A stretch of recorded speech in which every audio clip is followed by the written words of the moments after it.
coaching staff is hired and put in place.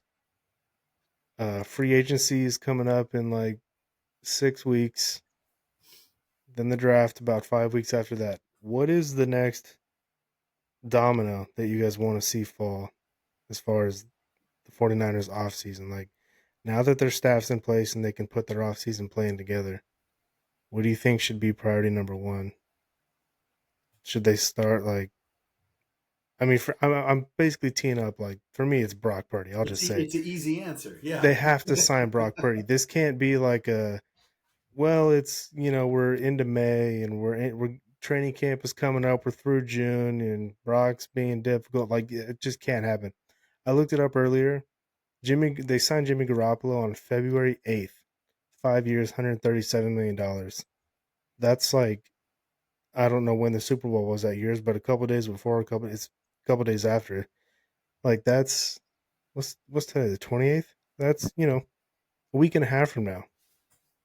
I'm not saying they have to get it done in the next week and a half, but before free agency, and I mean for sure before the draft. I mean, if you're gonna like trade Debo or trade for someone, I don't know. Like you want to know exactly what you've got in cap space, what you've got allotted to the quarterback room, to this, to that, the other thing. Like get this thing done and no distractions, no Trent Williams, no Brandon Ayuk, no like none of that. Let Brock get his contract done, get his money, and get him working with Ricky and whoever else is going to be around next year, and start getting ready as soon as possible. Don't make these guys wait all off season. Just get it done.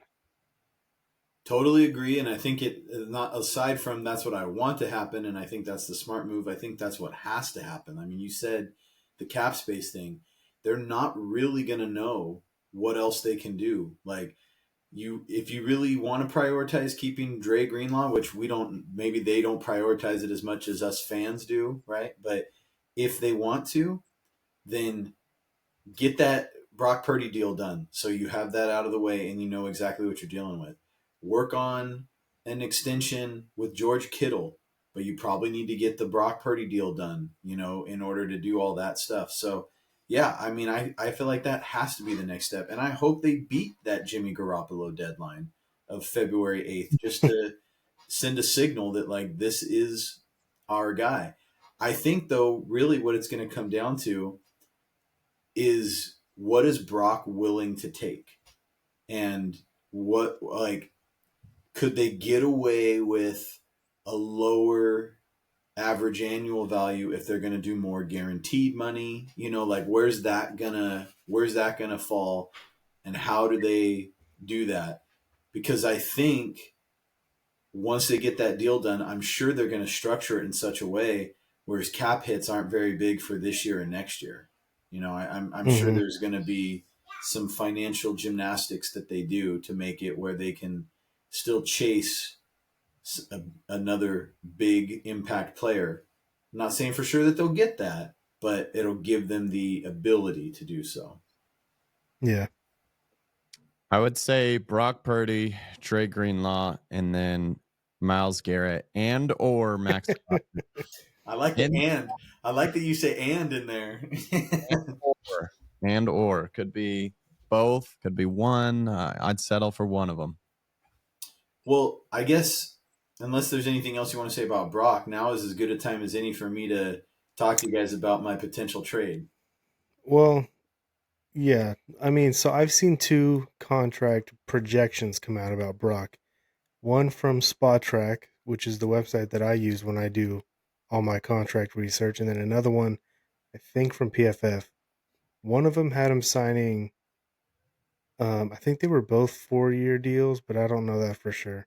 One of them was basically $48.5 million per year, which I think the Niners would be stoked to get that. That Oh my seems gosh. low to me. Do it The right other now. one was 58.5, or it might have been 59.5. It was like just shy of Dak Prescott's, which is probably like, oh boy. So, um, I think it's you're right, Steven. It's what is Brock willing to take? It's like I hear one of the guys I listen to, Guy Haberman, he talks about this sometimes. It's like when you grow up like Brock and you don't come from a ton of money and you're drafted last and all of a sudden you're starting and then you have a couple good years and now you're looking at money that you would have never even envisioned making.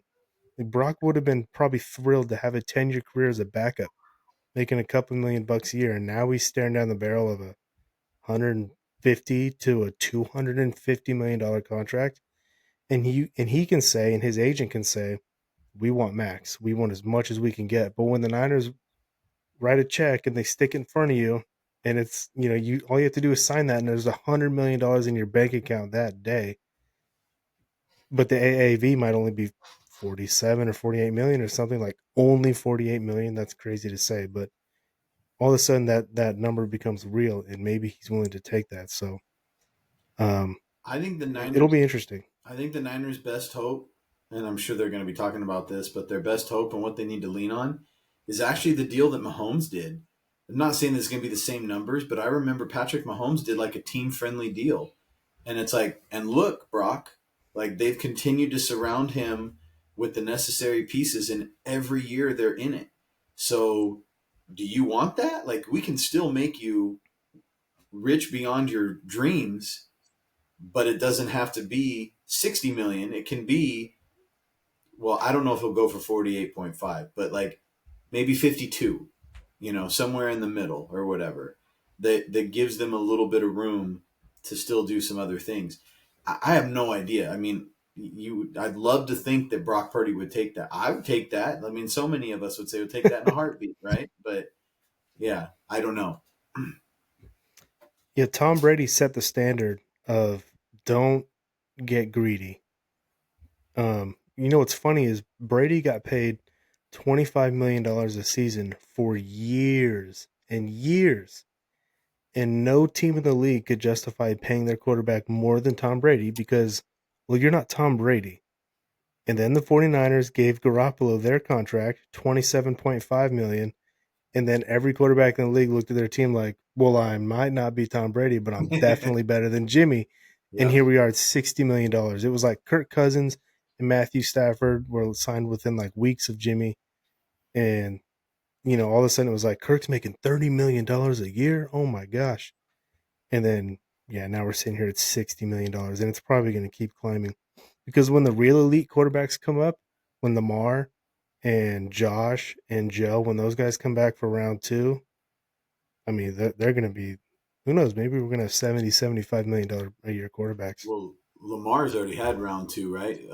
And Joe, has Joe had it too? Did he? Pretty Well, what do you sure. No. round I think two? they're all in their second contracts. That's what I Yeah, mean. Oh, you're first. Or talking round about. two being like their third contract, their Got it. second, like, Yeah, big extension. that makes sense. Here's the thing that I think the Niners had motivating them to get Jimmy's deal done quickly. Like you said, there was those other guys that were going to sign contracts, and if they couldn't get Jimmy under contract, the price tag might have gone up because they're going to keep wanting to one up each other. So they were really smart to get ahead of it and then let that be the new benchmark that the other guys Do you think surpassed. that's what happened? Or do you think it's the Niners that kind of broke the seal? Because, like, Mhm. Tom Brady was holding everybody at 25 for years, and I then the Niners kind of knocked over that first domino.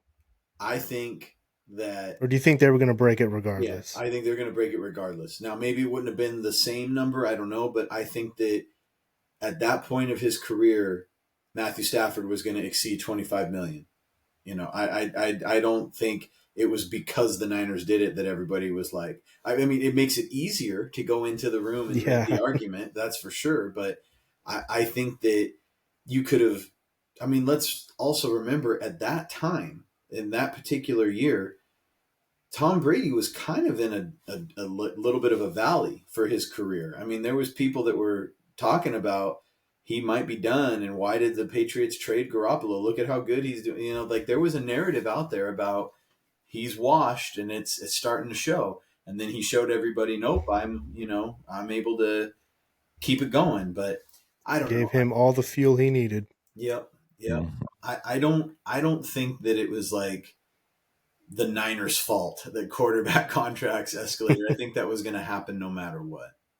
I think you're probably right. It's just kind of interesting that the Niners were the first one to kind of pop that bubble. So what I was going to say though was if the Niners were motivated to move quickly then because of the other quarterbacks, I don't know of any other quarterbacks that are up for big money extensions this offseason. Like it might just be Brock.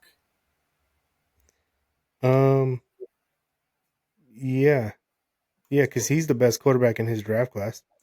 So, well, and I feel like the lack of competition may work in Brock's favor, where he's like, I can just be patient because I don't. It's not like there's going to be some other guy to compare me to. But maybe it could also work out for them to get a deal done because they're not waiting around to try to see who can outdo who. I just hope no. Regardless, I just hope they get it done quick because it's in everybody's interest to get that deal done, and it really helps both sides prepare for next year. I think the only other like big quarterback contract to expect this offseason is Sam Darnold's. But he's a free agent. He's in a totally different category. We'll see what he gets, but you know, I don't know about Geno Smith. I know he wants a contract extension, but I don't expect the Seahawks to give it to him.